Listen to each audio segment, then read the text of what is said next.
এরপরে প্রশ্ন হলো, চোখ কাঁপা, হাত থেকে জিনিস পড়ে যাওয়া, এসব আমার কাছে অশুভ লক্ষণ মনে হয়। আমার মনে হয় এসব হলে কয়েকদিনের মধ্যে আমার সাথে খারাপ কিছু হবে, এসবে বিশ্বাস করা উচিত কিনা। দেখুন, আমি যদি প্রশ্ন না বুঝে থাকি, ভুল না বুঝে থাকি, তাহলে সেক্ষেত্রে আমার কাছে মনে হয়েছে যে আপনি এর দ্বারা প্রভাবিত। আপনার কাছে মনে হয়েছে কখনো বাম চোখ কাঁপলে আপনার বিপদ হয়, এরকম কখনো হতে পারে। প্রথমত, কাকতালীয় হয় এরকম অনেক মানুষ আছেন যে আসলে মানসিক রোগী। তার হাতটা চুলকাইছে, বাম হাত, তিনি চিন্তা করছেন তাহলে টাকা পয়সা খসবে বোধ হয়। ডান হাত চুলকাইলে তিনি মনে করছেন টাকা আসবে। দেখুন, হাত চুলকানোর কারণে যদি টাকা যাইতো বা আসতো, তাহলে ওই যে ছোত্রা পাতা না কি পাতা বলে যে চুলকায়, তাহলে ওইটা আমি সারাদিন ডান হাতে লাগাইতাম, কারণ যত বেশি চুলকাবে তত বেশি টাকা আসবে। তো এটা যে একটা হাস্যকর কথা এবং কুসংস্কার, সেটা বোঝার জন্য আসলে পণ্ডিত হওয়ার প্রয়োজন নাই, কমন সেন্সই যথেষ্ট।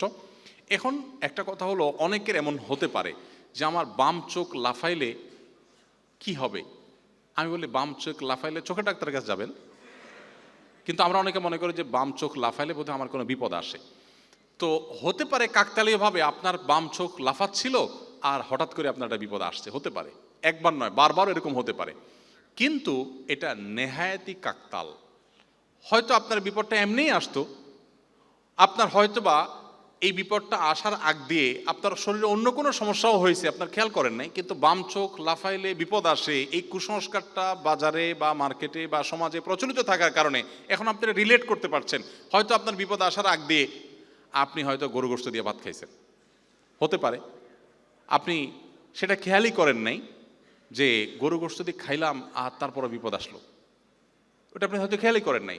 আর যেহেতু এটা বাজারে প্রচলিত, সমাজে প্রচলিত, এই জন্য চোখ লাফানোর পরে বিপদ হয়েছে আপনি মনে করছেন যে এটার সাথে এটার মধ্যে সম্পর্ক আছে। আচ্ছা, এই জন্য এটা কাকতালীয় এবং নেহায়েতে মানে কুসংস্কার।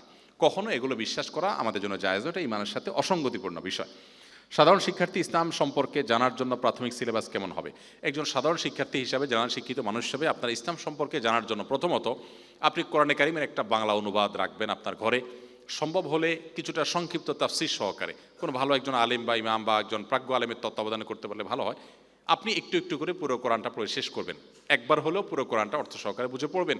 কোথাও কনফিউশন হলে কোনো আলেমের শরণাপন্ন হবেন। নাম্বার 2, নবী করিম সাল্লাল্লাহু আলাইহি ওয়াসাল্লাম হাদিসের ভান্ডার থেকে নির্বাচিত হাদিসের একটি গ্রন্থ আপনি আপনার কাছে রাখতে পারেন। সেটা হতে পারে রিয়াদুস সালেহীন, হতে পারে ফাইজুল কালাম নামে একটা বই, বাংলাদেশে একজন সংকলন করেছেন, সুন্দর একটা বই। আরও অনেক বই আছে এরকম নির্বাচিত হাদিসের, সেরকম একটা মধ্যম ধরনের বই আপনার কাছে যেন থাকে। আপনি একটু একটু করে একটা করে হাদিস ডেলি পড়েন। নাম্বার 3, নবী করিম সাল্লাল্লাহু আলাইহি ওয়াসাল্লামের সিরাত গ্রন্থ, তার জীবনীটাকে শুরু থেকে শেষ পর্যন্ত একবার জানার চেষ্টা করেন। নাম্বার 4, একটা মাসাইলের বই আপনার কাছে যেটা ভালো মনে হয়, তুলনামূলক অথেন্টিক কোন হাদিসের আলোকে, এরকম একটা বই আপনি আপনার কাছে রাখেন, রেখে আপনি শুরু থেকে শেষ পর্যন্ত পড়ার চেষ্টা করেন। আর সেই সাথে নবী করিম সাল্লাল্লাহু আলাইহি ওয়াসাল্লামের সুন্নাহগুলো নিয়ে অনেক বই আছে, বিশেষ করে হারানো সুন্নাহ বা চলমান সুন্নাহ। ডক্টর আব্দুল্লাহ জাহাঙ্গীরওয়ালার একটা বই আছে রাহে বেলায়েত, বইটা অসাধারণ।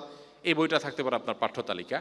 মোটামুটি এই বইগুলো যদি আপনি পড়ে শেষ করতে পারেন, আমার বিশ্বাস যে একজন সাধারণ শিক্ষার্থী হিসাবে ইসলামের বেসিক বিষয়গুলো আপনার জানা হয়ে যাবে ইনশাআল্লাহ তাআলা।